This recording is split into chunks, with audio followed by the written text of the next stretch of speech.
Good afternoon. I'm Kathy Notarnicola at the New Mexico History Museum, and I'd like to welcome you today to our webinar with Dr. Gail Okawa. Before we get started, I would like to acknowledge that we are on unceded Tewa lands called Ogopoge, and the History Museum honors the Pueblo peoples of the past, present, and future whose lands we occupy. Today, Dr. Gail Okawa, Professor Emerita of English at Youngstown State University in Ohio and a visiting scholar at the Center for Biographical Research at the University of Hawaii at Manoa. Her main areas of research include the politics of literacy, identity, and culture among Japanese immigrants from Hawaii, including her maternal grandfather, who were imprisoned during World War II. Today, Dr. Okawa will introduce her 18-year book project, Mountains of Memory, Depths of Gratitude, Remembering the Santa Fe Internment Camp Prisoners and Their Military Sons. Her presentation will share her journey of discovery, learning what happened to hundreds of Japanese immigrants arrested immediately after the Pearl Harbor attack and exiled from the Hawaiian Islands to mainland camps like those at Lordsburg and Santa Fe. If you have questions regarding her talk today, please place them in the chat and we will have some time at the end of her talk to ask questions to Dr. Okawa. Now, without further ado, I would like to introduce to you Dr. Gail Okawa. Hi, everyone. Thank you very much for coming this morning, afternoon, or evening, depending on where you are. I hope I'm in the right screen. Am I, Chris? Right now, you just have to start your screen share. Okay.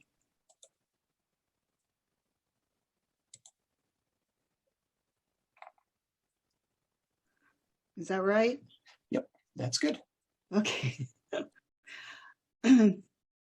Well, thank you, Kathy, and thanks to the New Mexico History Museum, its director, Billy Garrett, and staff for this opportunity. My title, Mountains of Memory, Depths of Gratitude, evokes many mountains and deep gratitude, as I hope you will see here. I hope this technology works also.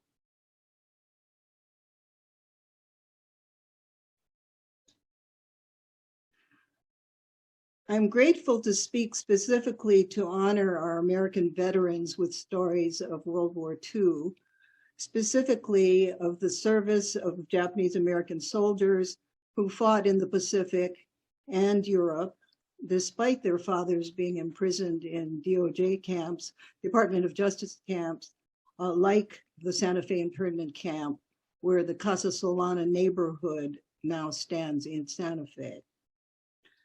So this is dedicated to the memories of all sons and daughters who served and now serve this country, especially to Reverend Yoshiaki Fujitani, who served in the military intelligence service during World War II, became a Buddhist minister and bishop in Honolulu after the war, and recently passed away at age 97. And to Colonel Charles Keever, U.S. Marines, who served in Korea and Vietnam, was an attorney and preservationist, and passed away recently in Honolulu at age 92. Both men dedicated their after-service lives in their respective ways to community understanding and healing. Much of the material that I'll share with you today is based on Chapter 7 of my book, Remembering Our Grandfathers Exile. To begin with some context, some of you may know this part of the story, for I've told it in New Mexico before. It focuses on Japanese immigrants, the Issei from Hawaii, and how they came to Santa Fe. This story is unique to my grandfather, Reverend Tamasaku Watanabe, but represents the choices that immigrants make that influence our lives as descendants, metaphorical mountains of memory. My grandfather was a Protestant minister on the islands of Maui and Hawaii before World War II. Chris, can you see the top of the screen?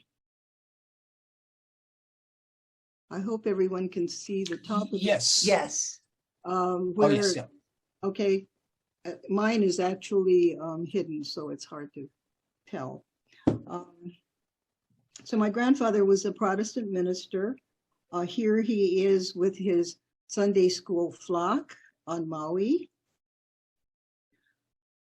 He had immigrated to California in 1905, when he was 22 years old, witnessed the great San Francisco earthquake, which inspired him to go into the ministry, worked with the Japanese YMCA, which was the precursor, as I understand, to the Japanese Presbyterian Church, entered theological seminary in San Francisco, and began his ministry in Stockton and Sacramento, California. During this time, he married, he and my grandmother had 4 children, but their youngest was killed when he was hit by a Standard Oil truck at the age of 2. Sorry, this slide insists on coming on. In 1922, Reverend Watanabe answered the call for evangelists in Hawaii. And nearly 20 years later, his notes show that on December 7th, as you can see, I highlighted it there, a Sunday, he was arrested in his parsonage and interned by the U.S. Justice and War Department in 5 camps, which you can see listed. I hope you can read his writing. From that day until November 13th, 1945, when he returned to Hawaii from the Santa Fe Internment Camp. He had been imprisoned for nearly 4 years for being Japanese, for he was never charged with a crime. And the warrant, as you can see, says in that little area that I've marked with red, that he was arrested on suspicion of being an alien enemy of the United States, which sounds ominous, but was merely an immigration status. According to the Alien Enemies Act of 1798, nationals of a country against which the U.S. goes to war become alien enemies. Same would have been true for Germans and Italians. Their status automatically changes from alien to alien enemy. The big difference between the Japanese, the Germans, and the Italians was that laws excluded the Japanese from U.S. citizenship, so they had no choice. Reverend Watanabe was interned due to what the Civil Liberties Act of 1988, which was passed by Congress over 40 years later, determined was racial prejudice, wartime hysteria, and the failure of political leadership. Nevertheless, he was imprisoned in Hawaii from December 7th. And you can see here his mugshot. He was actually imprisoned at the Sand Island Internment Camp, and then exiled thousands of miles away to the mainland. So this top map shows you the route that he and his the men on his transfer boat took from Angel Island to Fort Sam Houston in Texas, then Camp Lordsburg and the Santa Fe Internment Camp in New Mexico. There are a few examples of Fort Sam Houston. The internees were up here in the corner, but the Signal Corps actually labeled it concentration camp, POW camp. And these were the tents that they were housed in. So they were there for 10 days at Fort Sam Houston, which was, as you could see, an army camp. And then a year in Lordsburg, which is also an army camp. And we don't really have photos of the camp itself, but George Hoshida sketched these two photos and kept many visual records for us.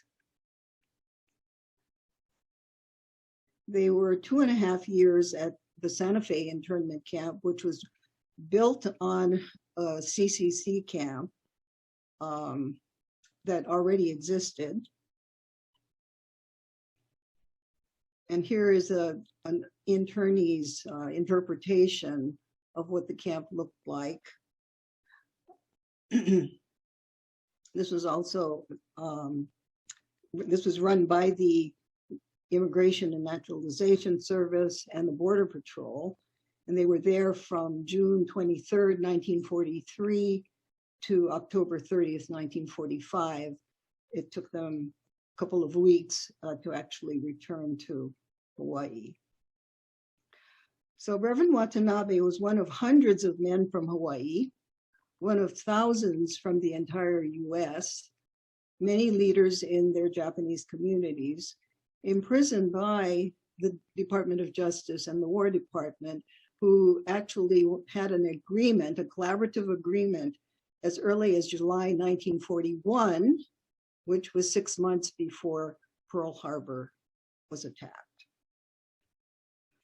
While interned, he belonged in many ways to different groups of men. Those exiled from Hawaii to the mainland on Transfer Boat 3, departing on May 23rd, 1942 for Angel Island, California. He is here in the corner on the right side. And this group was in many ways a microcosm of the whole. In this photo are at least one Buddhist minister, Reverend Fujitani, a Shinto priest, over here, Reverend Ikuma, a coffee farmer, Mr. Kato, 2 Japanese school principals, Mr. Ohama and Mr. Mizutari, a businessman, Mr. Shigenaga, an attorney, Mr. Kawasaki, a plantation worker, Mr. Kinoshita, and himself a Christian minister over here. This is just to my knowledge. I just happened to interview enough families and discover that all of the men were on the same transfer boat, and so I identified this photo, which was not labeled as a transfer boat photo. So there were 10 transfer boats, boatloads from Hawaii to California. And this lower map shows you the different routes that they took. 4 main routes, nearly 700 men who were sent to different camps according to the boatload that they were on, as you'll see in some of the stories I tell. At least 4 of these men on Transfer Boat 3 had sons or a grandson in the US military while they were locked up. Reverend Fujitani had 1 son.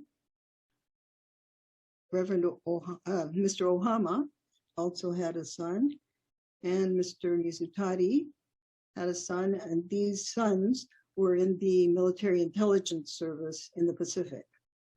Also, Reverend Ikuma,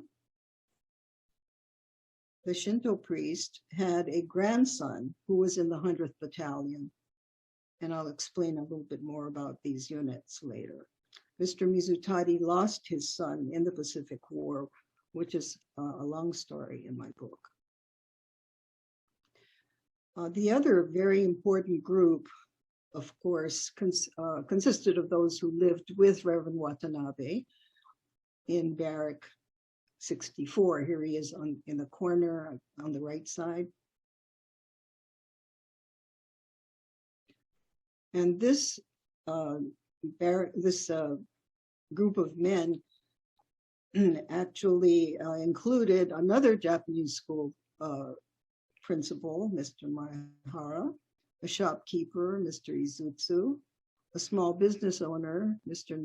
Nagami, and a railroad man, Mr. Yoshimatsu. At least 4 of these men, so actually those 4 men had sons in the military. Mr. Maehara had 2 sons. Mr. Nagami had 2 sons. Mr. Izutsu and Mr. Yoshimatsu both had 1 son in the Army. And as you will learn, Mr. Maehara and Mr. Nagami each lost a son fighting with the 100th 442 Regimental Combat Team in Italy. So Reverend Watanabe and his fellow internees witnessed the pride, apprehension, and anguish of those fathers whose sons were serving in the Pacific and Europe. They bore witness to this irony, one among which I call compounded ironies. So this is irony 1. The sons served in these military units, the Nisei sons, in the 100th Battalion, which was actually composed of 2 pre-war units, the 298th and the 299th, almost all draftees. And these were then combined into the 100th Battalion. The unit becomes controversial and orphaned became controversial and orphaned at the outbreak of the Pacific War because it was heavily composed of Japanese American draftees. And the military could not undraft them. But they were considered suspect due to wartime paranoia and racism. But this unit, the 100th Battalion, fought in North Africa, Italy, and France. The 442nd Regimental Combat Team also has a very interesting and well-known story. On December 7th, 1941, US-born Japanese were labeled enemy aliens, 4C, just like their immigrant fathers, and banned from military service.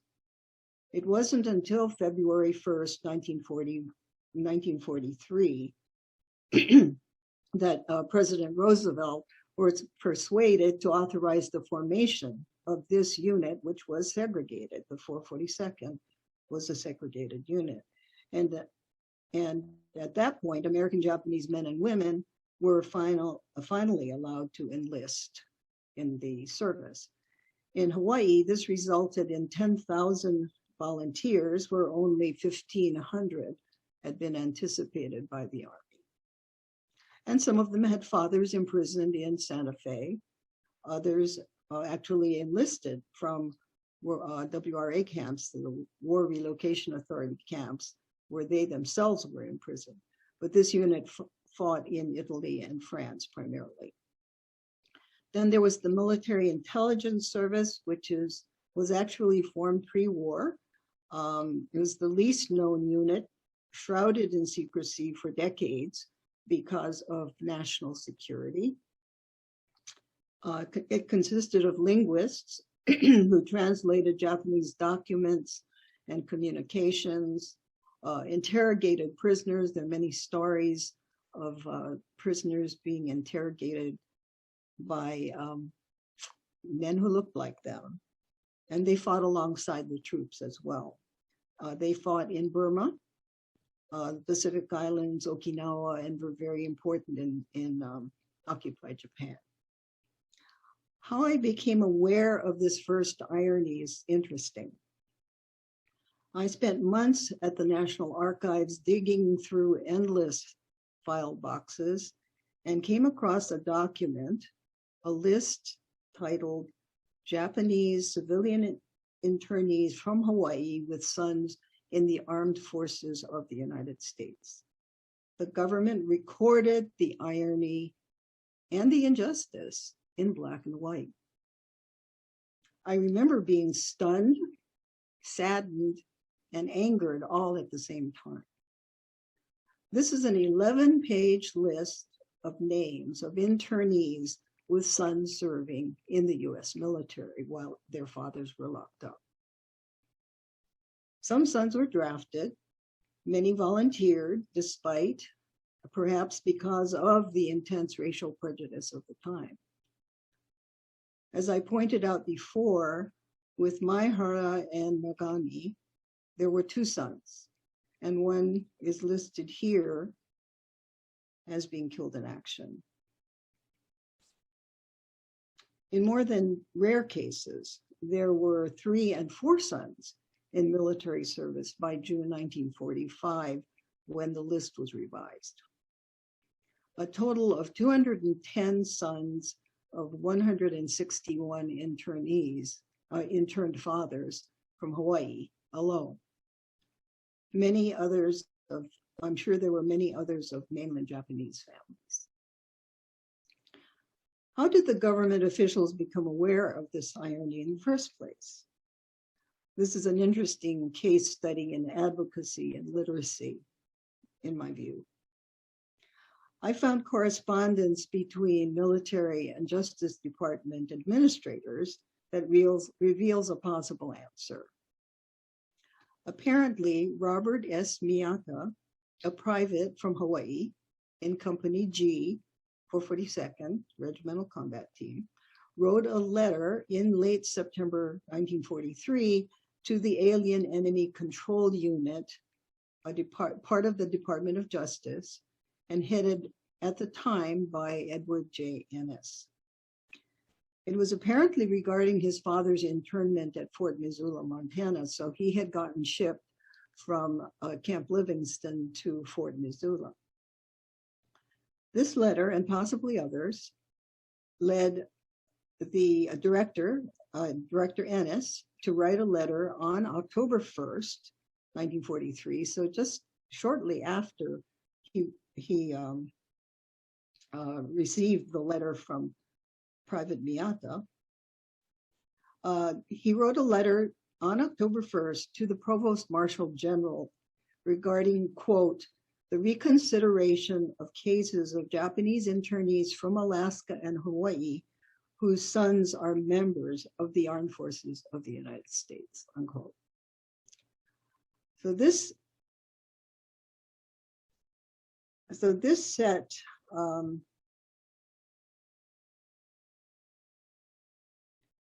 set processes in motion, which I discuss in my book, but are too extensive to mention here.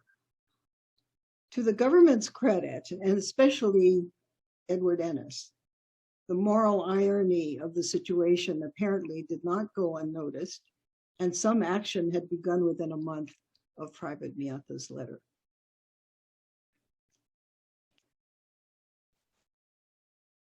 In my research, I began to realize another irony expressed in this poem by internee Muin Ozaki.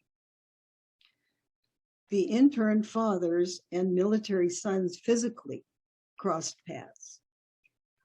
He writes, sailing on separate decks, the son, a US soldier, his father, a prisoner of war.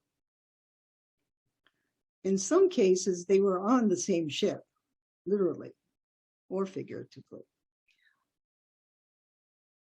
The internees in Transferable 1 were sent to Camp McCoy, Wisconsin in February. And the 100th Battalion was secretly sent there for combat training, weeks after the fathers were sent to another camp. So they were ships passing in the night. A third irony I call unlikely visits. As I interviewed some of the veteran sons, many of them were in their 80s by then. But as I interviewed some of these veteran sons whose fathers had been imprisoned, I learned that it was precisely because these young men, who were all US born and in their late teens or early 20s, had been shipped from Hawaii to the mainland for their military training, that some of them were also able to visit their immigrant fathers, who had been, of course, exiled to the mainland internment camps. So this was an improbability under other circumstances. Even those who may have had distant or strained relationships with their fathers before the war made the effort, reflecting their respect for one another and illustrating the power of filial piety over difficult relationships. Some visited their fathers in Camp Livingston, Louisiana, and here is one example. Hideo Tokairin was drafted in June 1941 into the 298th Regiment, which eventually became the 100th Battalion. In June 1942, his unit was secretly shipped out to the mainland, as I mentioned before, to train at Camp McCoy. His father, Jinshi, was a small hotel owner and community leader. He had been arrested on December 7th and exiled from Hawaii in February by way of Camp McCoy, so had unknowingly crossed paths with his son. Although Hideo was not particularly close to his father, he said in his interview with me that he felt sorry for him being unjustly imprisoned. So in early May 1943, he made the trip by train from Wisconsin to Camp Livingston, Louisiana, to visit him. And that's a long way, certainly by train. He recalled objecting to someone saying, "Bring the Jap prisoner," in reference to his father, and complained to the captain about the soldiers' attitude. This treasured family photo shows the two men standing side by side with pine trees, the longleaf pine trees of Louisiana in the background. In a letter to his wife, the elder Tokairin expressed his joy over his son's visit. End quote. Yesterday, Hideo unexpectedly visited me, but stayed for only 3 hours. He received a short break during maneuvers and came to see me. He was very happy when I gave him some of the Japanese pickles you had sent. Some of you would know this as takuang. Hideo seemed to be in good health. He wore 3 medals on his chest and looked great as a soldier. On June 1st, 1943, Hideo visited his father again, this time from Camp Shelby, Mississippi, where the 100th Battalion had been transferred for further combat training. This time, PFC Tokairin dissuaded his father from thoughts of repatriation to Japan. Then he shipped out to North Africa and to Salerno, Italy, where he was wounded and earned a Purple Heart and Bronze Star in Italy. Because many internees were incarcerated for longer periods at the Santa Fe Internment Camp or detention station than anywhere else, some sons made their way to the high desert from Army camps like Camp Shelby, Mississippi, and the language training school for the military intelligence service at Fort Snelling, Minnesota. Riozo Izutsu was a barrack-mate of my grandfather, and his son, Tadami, had volunteered for the 442nd in 1943. He writes, much to the dismay of my mother, who was very upset for father had been recently interned, unquote. He was 18 and was shipped from a sugar plantation camp on Kauai to Camp Shelby for his basic training. His interned father had been a plantation storekeeper on Kauai before being arrested and imprisoned in July 1942. He was transferred from Kauai to Sand Island in Honolulu and shipped into exile in September 42 on the 6th transfer boat to Angel Island. He was then sent to Lordsburg and Santa Fe internment camps, to the Lordsburg and Santa Fe internment camps in New Mexico, where he shared the same barrack with my grandfather in Santa Fe. Tadami writes in a family memoir, quote, "While stationed at Camp Shelby, I visited father twice at the internment camp in Santa Fe, New Mexico. My friend also visited his father there," unquote. On their first furlough, the taxi driver taking them to the prison camp from town asked them, "How come you have somebody in here when you're in that uniform?" So the contradiction was apparent even to the cabbie. In his memoir, the son continues, "After my second visit to father, I was moved, and with an 18-year-old's determination, wrote a letter to the then commanding officer of the U.S. Armed Forces, General Marshall, to consider releasing my father from his internment.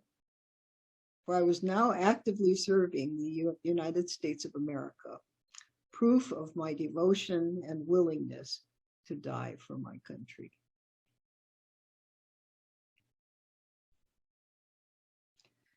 In June 1944, Private Yoshiaki Fujitani was stationed at Fort Snelling, Minnesota for military intelligence training at the MIS language school. Although upset that his father had been interned, he had volunteered to serve in the MIS at age 20. His father, Reverend Kodo Fujitani, a Buddhist minister, whom I introduced you to earlier, had been shipped on Transfer Boat 3 along with my grandfather and in Santa Fe since June 1943. On his first furlough, Yoshiaki decided to visit his father, whom he found behind a high barbed wire fence. He writes in an essay in the collection Japanese Eyes, American Heart, "It was an incongruous scene. A son in the U.S. Army meets his father, who is suspected by the government of being a potentially dangerous enemy.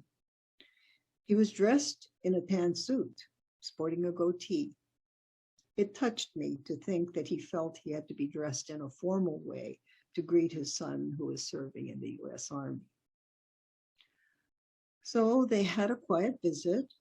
In an email to me in 2003, Reverend Fujitani, who had risen eventually to the rank of Master Sergeant and retired as a Buddhist bishop, wrote,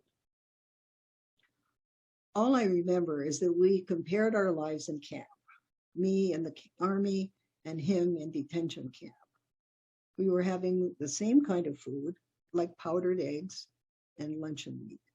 We both complained about the breakfast food. I think the rest of the time was spent talking about the family."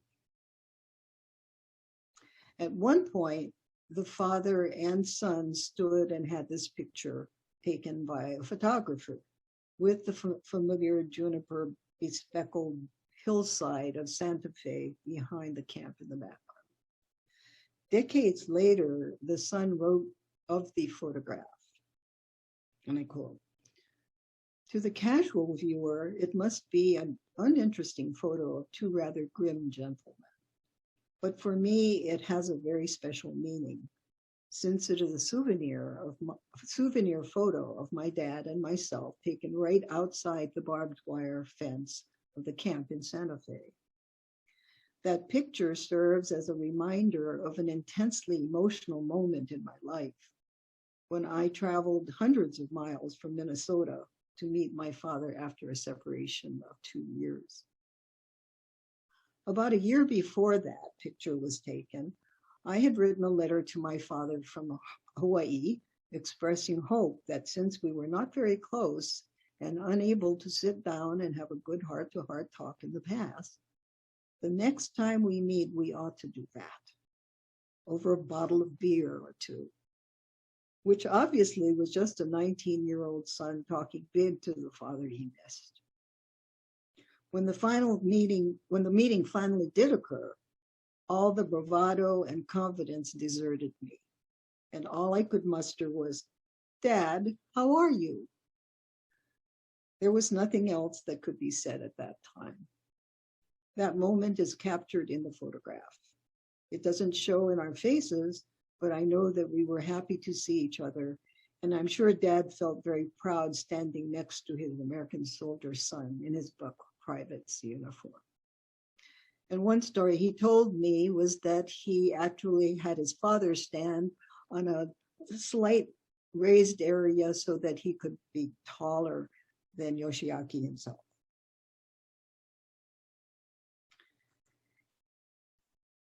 In many ways, the gravest irony, having the greatest poignancy, has to do with the sons being killed in action, fighting for the country which had unjustly imprisoned their fathers. I noted that the government document shown earlier listed 7 Hawaii internee sons who had died in combat in Europe and the Pacific by June 1945. In chapter 7, I wrote, making this observation, realizing how the loss of the imprisoned fathers compounded the harsh irony of their imprisonment, I felt moved to learn and in some way to relate these stories in commemoration of the sacrifices of both the fathers and the sons. So I've listed all 7 here. PFC Arthur Akira Morihara, Tech Sergeant Yukitaka Terry Mizutari, Staff Sergeant Toshio Murakami, PFC Kihachiro Hota, Sergeant Hiroshi Nagami, PFC Iwao Blandi Takemoto, and First Lieutenant Saburo Maehara. Due to time limits, however, I will focus on 4 of them who fought in Italy and France. What the imprisoned fathers may not have known was when and where their sons died.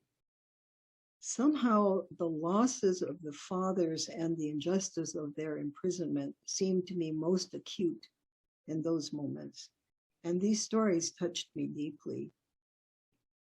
So deeply, in fact, that I got both of my knees replaced and joined 3 tour groups to Italy and France in 2019 to follow some of the World War II battle paths, with families and friends of the Nisei soldiers. Mountains of memory.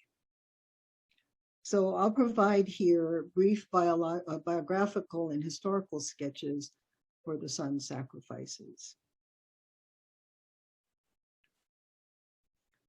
Arthur Akira Morihara was born and educated on the island of Hawaii, from which his father, Usaku, a shop owner in Kona, here he is in the middle, was arrested.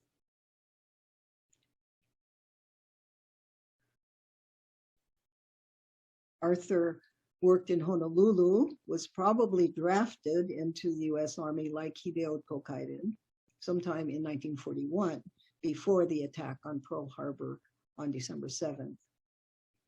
After that date, you'll remember US-born Japanese who were American citizens, of course, were declared enemy aliens, like their immigrant fathers, and this was by executive order. They were banned from military service until 1943 with the creation of the 442.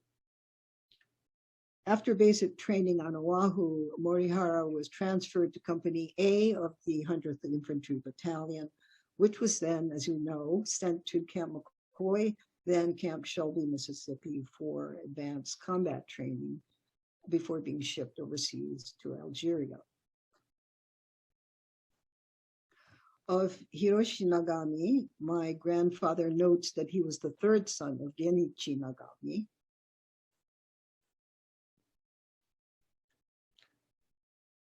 His barrack mate and a small business owner. As I understand, he had a soda factory of some sort. Born like Arthur Morihara on the Big Island, Hiroshi received his public school education on Hawaii Island, then enrolled at the Honolulu Business College. So he left the Big Island and went to Honolulu before entering military service. In March 1943, undoubtedly a volunteer, he was inducted into the Army training at Camp Shelby together with Morihara, Tokaiden, and others. But unlike those in the 100th Battalion, he served with the 442 in Company F, 2nd Battalion, alongside his brother in Italy. The only native of the island of Kauai among the 7 sons was Iwao Blondie Takimoto, whose picture I was able to find in this larger picture of K Company. He was born and attended public schools there on Kauai and was employed as a welder for the Army prior to volunteering for military service.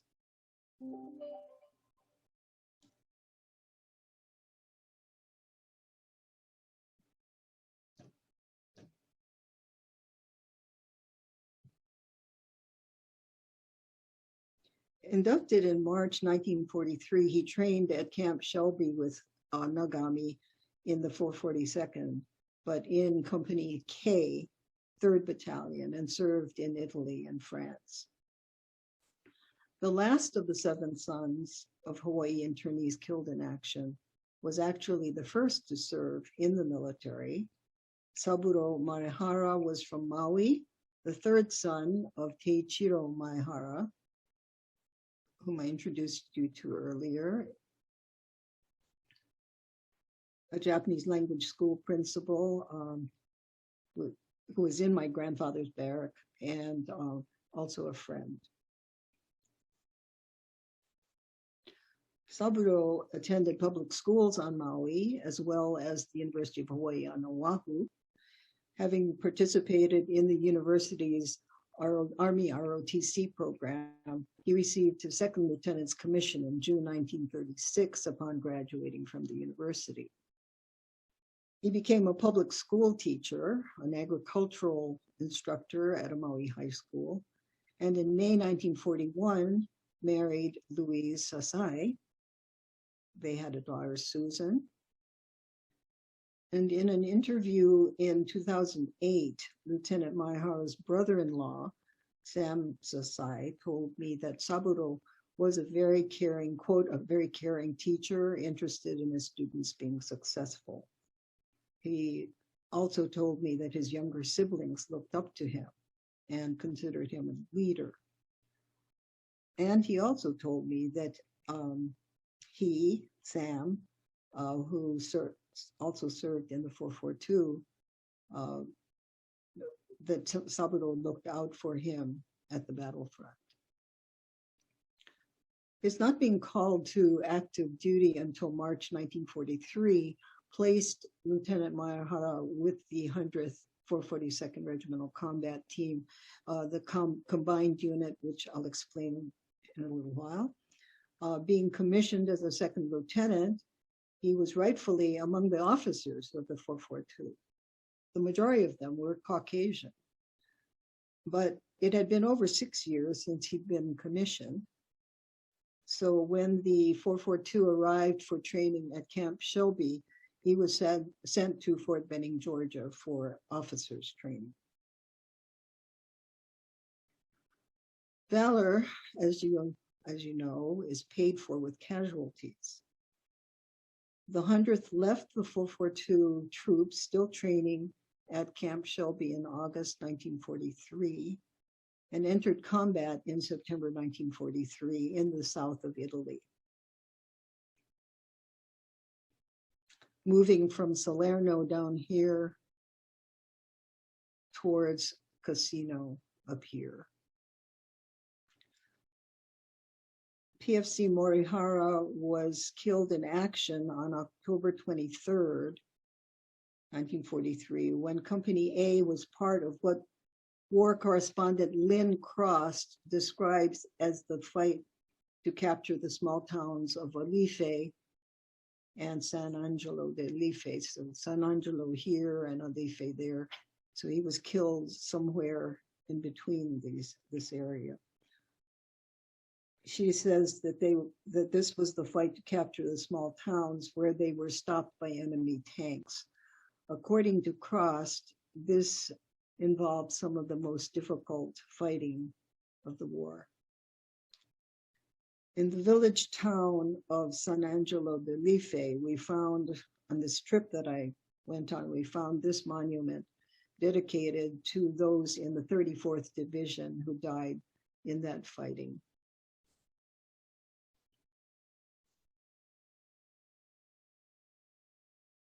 The infamous battle at Casino in January 1944 was so devastating that the ranks of the 100th Battalion, which was overstrength with 5 infantry companies compared to the normal 3 companies, were depleted by the time it was withdrawn from Casino. So the 1st Battalion, or the 442, still in training at Camp Shelby, had to be rushed to the 100th at Anzio as replacements. Lieutenant Maihara was sent into battle with these replacements. And I just wanted to note that the 100th, by this time, then was absorbed into the 442nd Regimental Combat Team, but by presidential dispensation, was allowed to retain the designation 100th Battalion instead of 1st Battalion for demonstrated valor. Ironically, it was a designation originally foisted on them because they were an orphaned unit. And they were welcomed at that time only by Lieutenant General Mark Clark of the 5th Army. Other generals didn't want to have anything to do with them.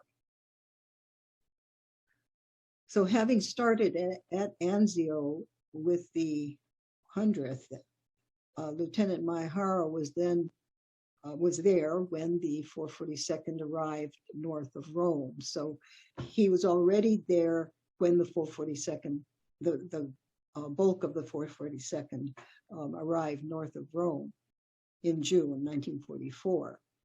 The 442nd's initial battle was at Subareto Belvedere.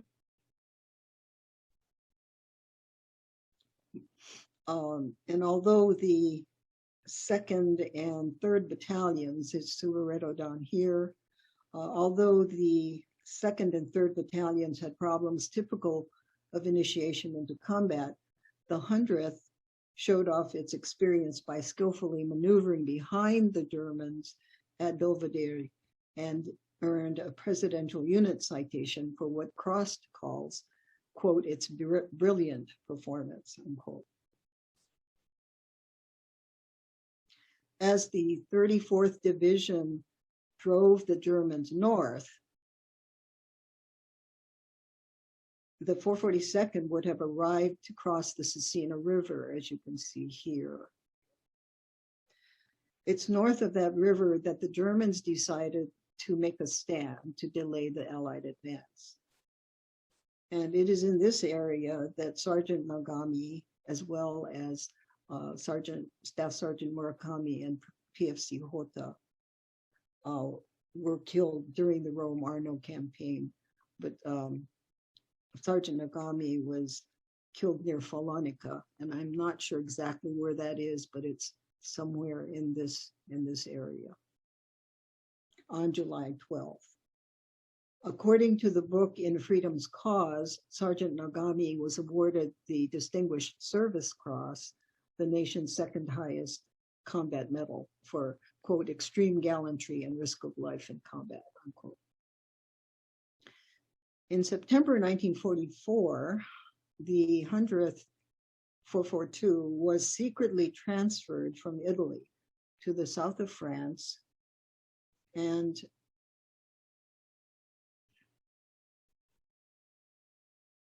PFC Takemoto and K Company, 3rd Battalion, as well as the 100th and the 2nd Battalion, were engaged in the liberation of French villages like Bruyères and Fontaine. and the now famed rescue of the Lost Battalion, the Texas unit trapped in the Vosges Mountains.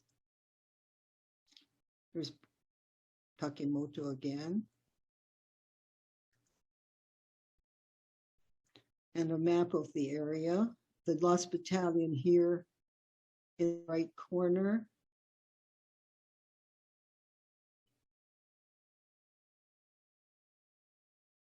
It was somewhere in the hills and mountains approaching the entrapped unit along this blue line here, where PFC Takemoto was wounded and died on October 28th, 1944. The very next day, October 29th, the 3rd and 100th Battalions fought the bloodiest battle of that effort at, and pardon my French pronunciation, La Croisette Junction, charging against enemy automatic fire and hand grenades to rescue the Texans. PFC Takemoto was among the extraordinary number of over 2,000 Japanese American troops killed or wounded to save 280 Texans. Tadami Izutsu, whose visit to his father I described earlier, recalls getting a glimpse of his childhood friend after he was killed. And he wrote, "Blondie and I played football on opposite high school teams on Kauai.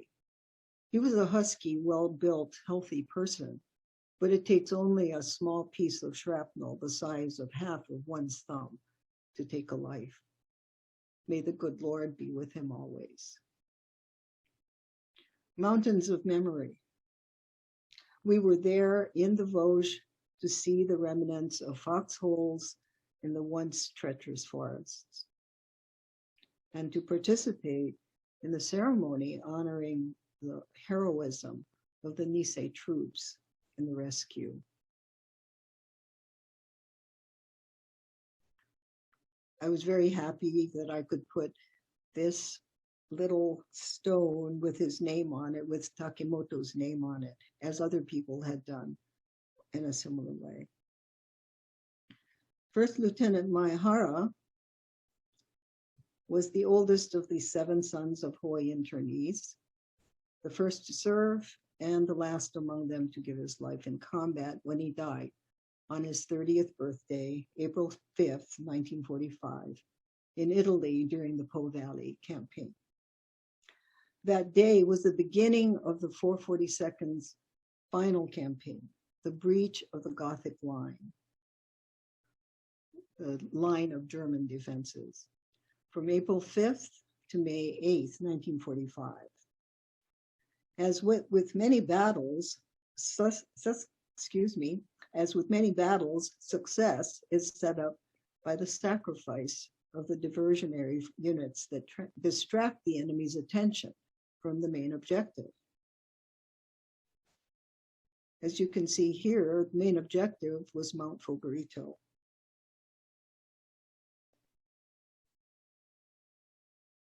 That was the role of the 100th Battalion, the distraction here. From early on April 5th, the 100th had started its climbing attack of the hills toward Mount Fogarito.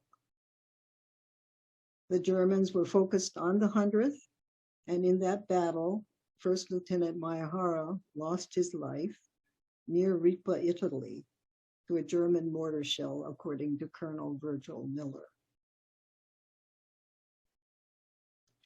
The actual breach of the Gothic line occurred the following day, April 6th, and is physically the most dramatic of the 442nd's battles. Nisei troops had to climb the formidable cliff fronting Mount Fogarito, this cliff here. And they did it at night in full gear and carrying extra ammunition. And they did it instructed not to utter a sound if they should lose their footing and fall. And a few did fall without uttering a sound.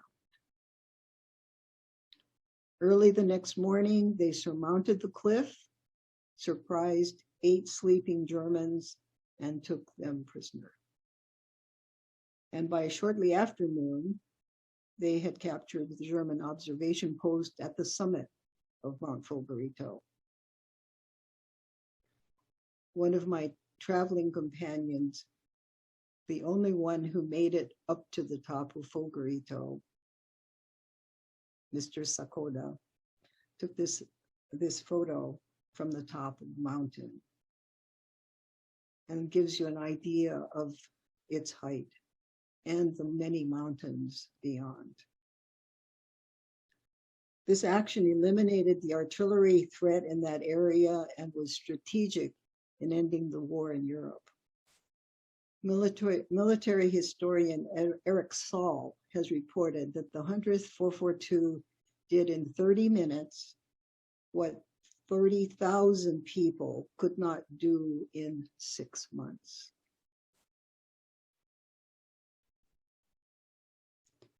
So the Nisei distinguished themselves without question. And this is just a snapshot view. The 100th Infantry Battalion, before it merged with the 442, became known as the Purple Heart Battalion because of its heavy losses.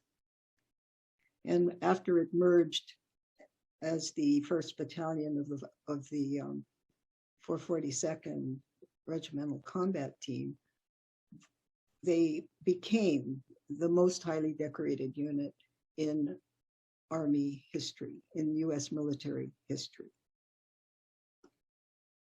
The Military Intelligence Service is said to have shortened the Pacific War by 2 years and saved thousands of lives.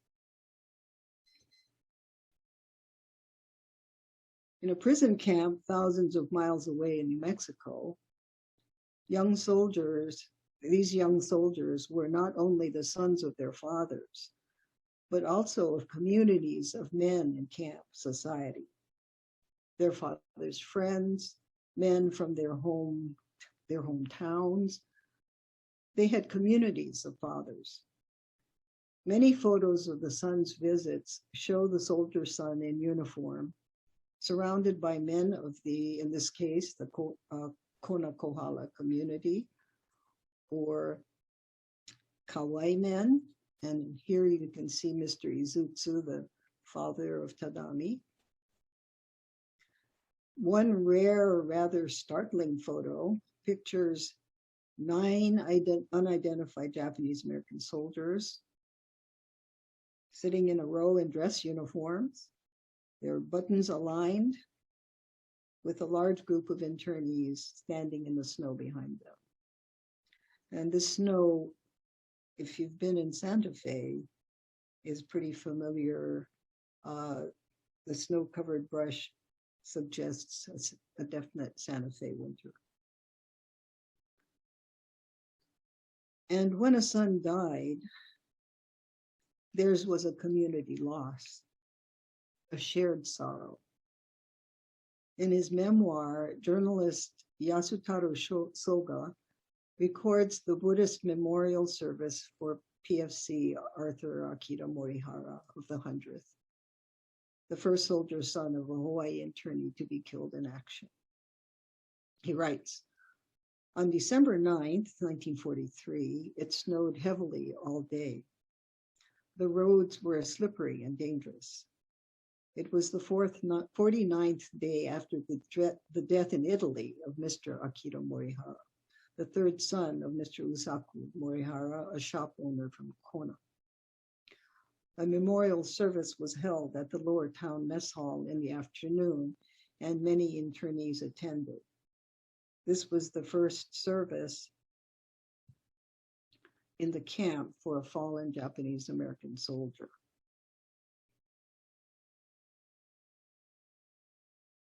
On December 10th, 1943, Iso Kato, who was from Kona, like Morihara, like the Moriharas, wrote a more personal letter home about Akita Morihara's death. We had notification, he writes, we had notification that Isao's younger brother, Akira, had died. We held services, and I've been busy.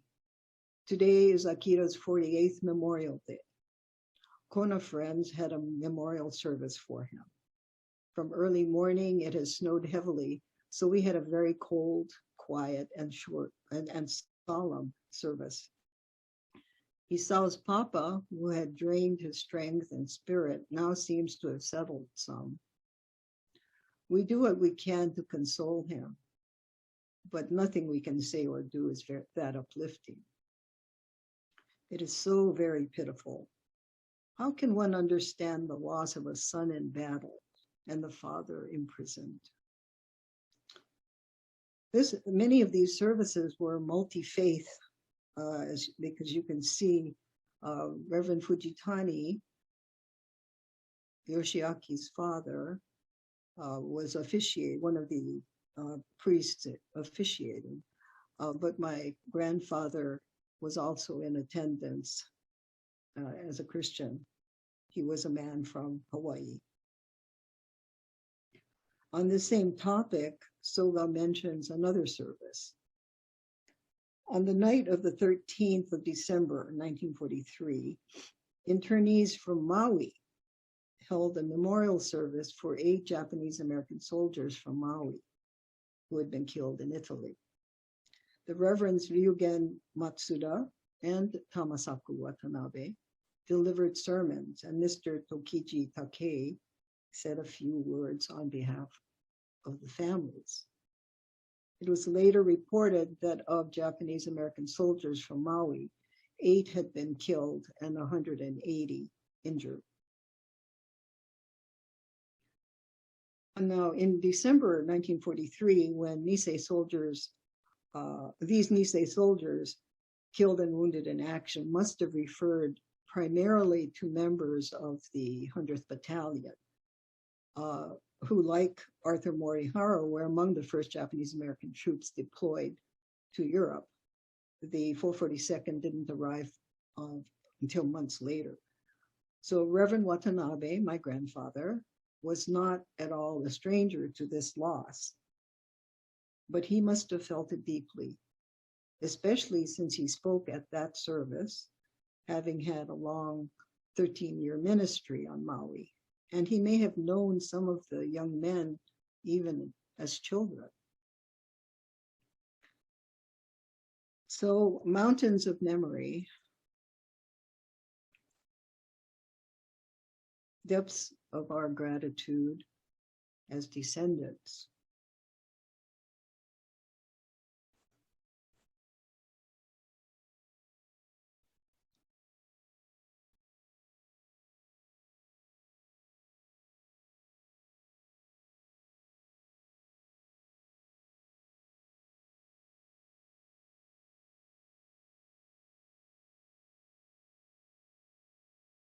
The first mountains are those in New Mexico that the Issei saw daily and painted.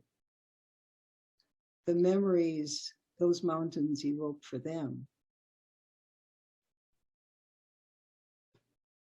Those were 2 paintings, possibly from an art class where different individuals rendered the color differently, but I was very honored to be able to have Reverend Matsuura's painting on my book cover to evoke those mountains.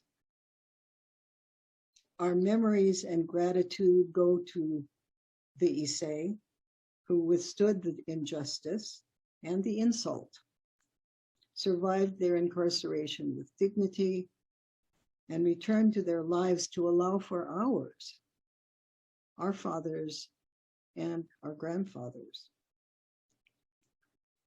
The second mountains are the metaphorical mountains of distrust and prejudice that the Nisei soldiers had to surmount in the military and in US society, thereby creating a different environment for their American Japanese families who succeeded them. And of course, the literal mountains of France and Italy, where they fought to liberate the French and Italian villagers who have not forgotten them. Lieutenant Maehara's death was a sacrifice, part of the sacrifice to allow the surprise breach of the Gothic line. But the deaths of each of the men of the 100th 442 MIS were sacrifices for their families and loved ones, for all American Japanese who would follow them, for their country. The sons must be and are being remembered. This is a memorial on Mount Fogarito. You could see the cross on the mountain, and below that is the 442nd insignia right here.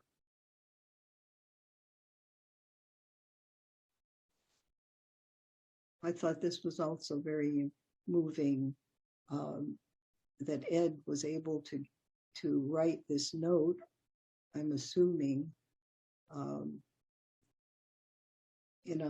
kept in a box at the top. Thank you for remembering our fathers, signed by Fukuda, Sakoda, Shimogaki, Hiyame, and Higa.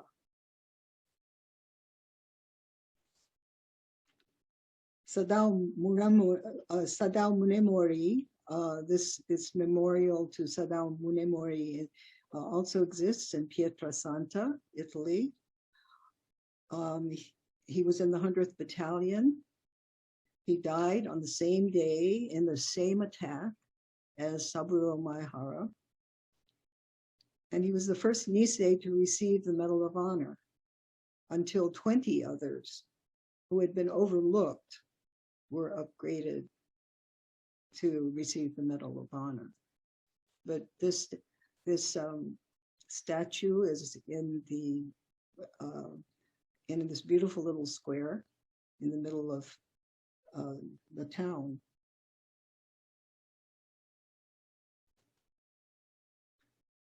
And there's the Fontaine Memorial in Honolulu, which says, in October 1944, the 442nd wrote the word liberty with their blood. Fontaine remembers March 1993. And of course, there are grave sites.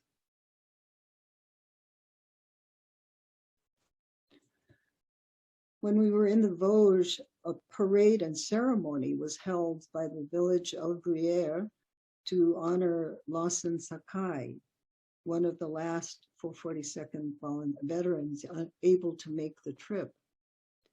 He passed away in June. A former mayor of Gruyere has said, and I quote, "What they did, what he, Lawson Sakai, did for us, for our liberty, for the peace, is unforgettable. They are heroes. He is a hero forever. And like real heroes, so modest, so warm. His soul will live in our forests forever." Chris, may we see the video now?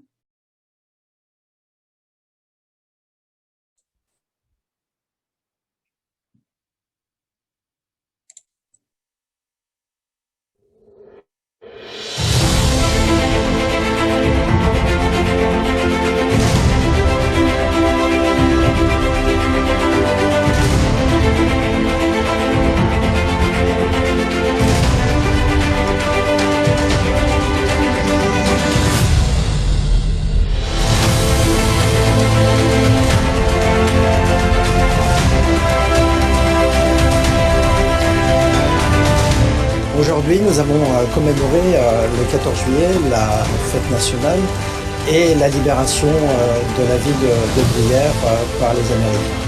Nous avons été en présence du dernier vétéran aujourd'hui à Gruyère et aujourd'hui encore, son attitude force le respect vis-à-vis de la population de notre région.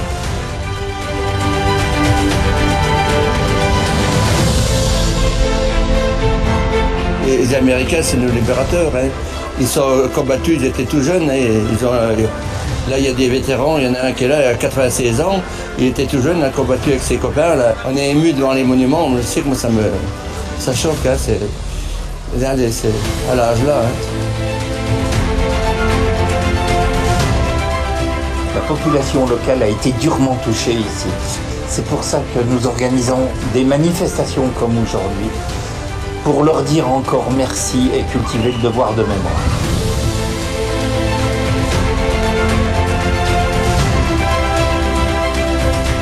Bruyère ne peut pas oublier cette histoire.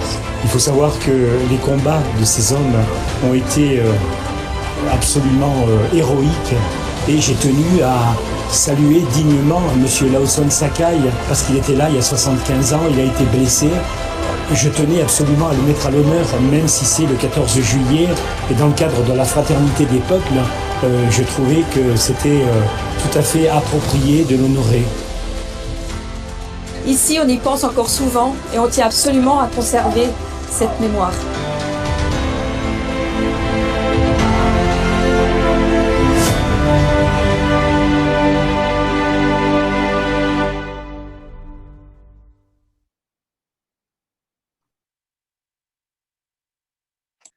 Such memorials represent the hope that American soldiers like the Nisei brought to the people they liberated. A great irony because their fathers and relatives may have been locked up behind barbed wire in the US. So their immigrant fathers' incarceration must also be remembered. A reminder of the imperfections and struggles in forming, quote, a more perfect union, unquote. Memorialized here in the Santa Fe Internment Camp marker. Our memories and our gratitude must thus reflect the depth and complexity of historical moments. We, as those they left behind, must never forget the fragility of the liberty that the Nisei fought for and the constant vigilance we must maintain to protect it. Thank you, everyone.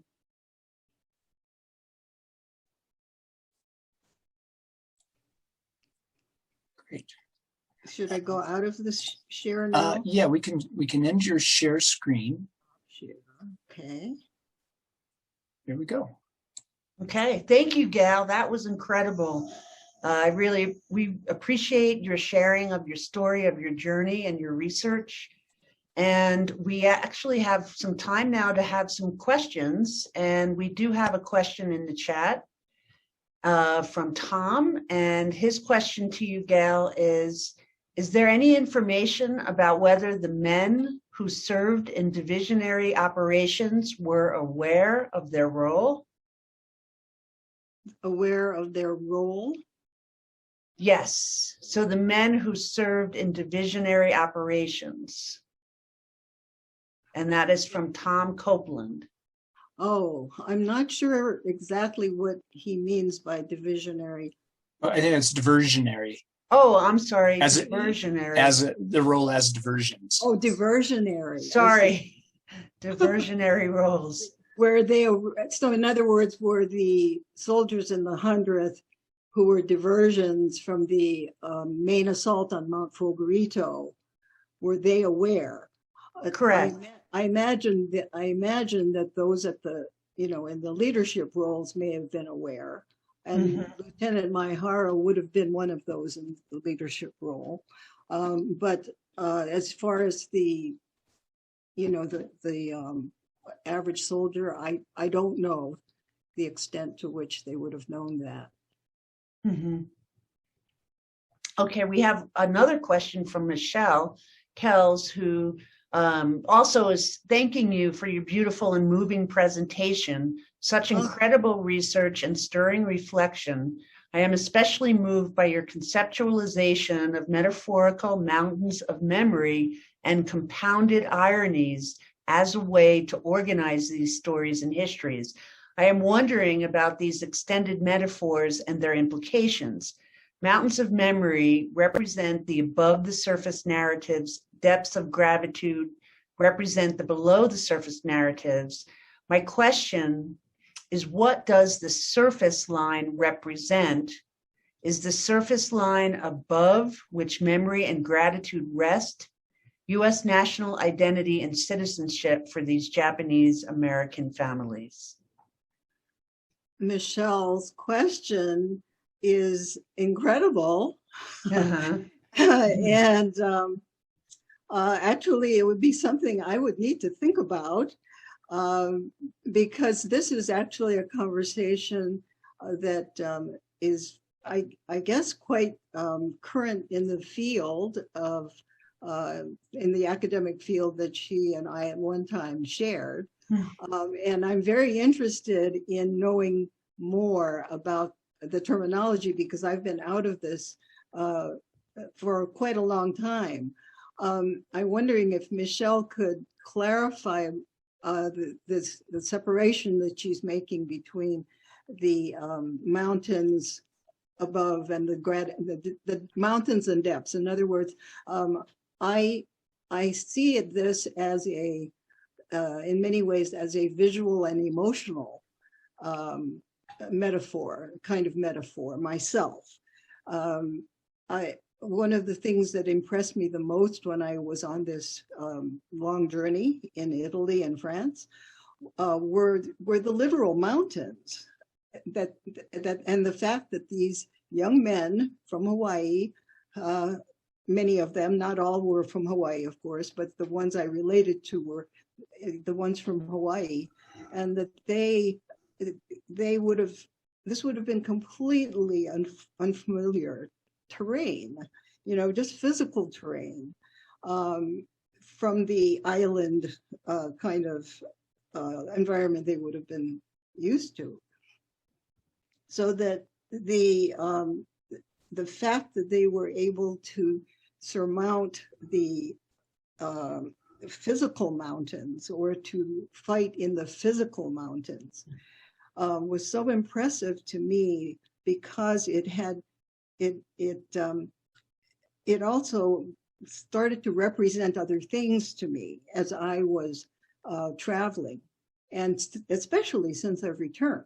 I think that has really been quite profound for me to think in terms of the experience of these young men. And then it starts to fold into the experiences of their fathers and their descendants. So in terms of the memory, we're talking about generations of memory. And we're also talking about generations of gratitude, you know, different layers of gratitude. So I'm really interested in the concept of the line. I couldn't quite get all of that in the question, Kathy. Okay. If Michelle would like, I can allow her to speak if she wanted to elaborate on that. That would be great. Yes, that would be neat. Michelle, do you? Yeah, I'm on. Can you hear me now? Yes. Yes. Yeah. So Gail, as I was looking at your presentation and then thinking about the metaphors you were using about mountains and the beautiful representations, the photographs and the sketches. And then when I was hearing how you were describing that generational depth of memory, I was seeing a surface line that was that space between the mountains, and then depth meaning something below the surface, right? Like a valley, a depth metaphorically below the surface. Well, I was wondering then, as you were extending those metaphors, what was that surface line that was between the two and that left? Can you visualize what I'm saying? Kind of, but I guess I don't see, I'm not sure if I quite see a line, you know. In other words, it seems in the photo the video that I showed you, you know, you have the mountains and the valleys, and they blend, you know. There is line between them. So I think metaphorically speaking, the depths of gratitude that we feel is very much tied in with the memories themselves, the challenges and everything else that we encounter. So I think this is something that I might want to talk with you about more at some other time to explore, because I'm not sure beyond that at the moment how I would interpret the surface line itself. I guess I don't see a line myself. Well, thank you. It was a powerful. Does that make sense? Does that make sense? Oh, absolutely. Yeah. Thank you so much. Well, thank you for your comments and your questions. And Dr. Okawa, we have one more question from Nora. And she starts off by saying, until reading your book, I was largely unaware of Hawaiian, is it Issei? Yes. Issei, having been interned, maybe due to the often repeated story about the rivalry between the Katonks and Buddha heads, which wasn't resolved until the Hawaiian boys were taken to the camps so they could see what the mainland families were facing. Why do you think the story of the Hawaiian exiles is missing? Is it really just a case of them being outnumbered by the mainland prisoners?